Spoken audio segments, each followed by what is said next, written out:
ข้าวขายแต่เดี๋ยวมาเห็น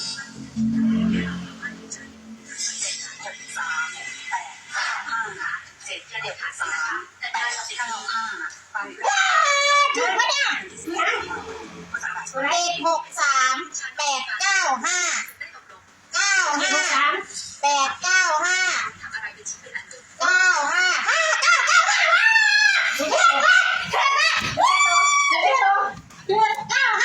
นี่เลขนี้ดูสิเลข95 เลขลงตามันเลขลิซ่าเลขน้องลิซ่าถึงแล้วว่าจะเชื่อหางเมียว่าให้แมวกันเด้อเดี๋ยวเรามา995ถึงซ้ำขึ้นมาพนักงานว่าเดี๋ยวเผื่อเราวันที่นึงไปอยู่โรงพยาบาลคุณเด้อในงานกระลูกไผ่ว่ะแล้วจับเลยเห็นว่า2 ตัวแรกก็คือแม่มาเอาแค่ตัวเนี้ยโอ้ยได้หัวกันเลยเสียกันตึ้มมาเดี๋ยวเลี้ยงแมวไปเลี้ยงแมวกระเดือกเลี้ยงรถตามมดกระถึกมันเตอร์ไปทำไมคือตัวเดียวกัน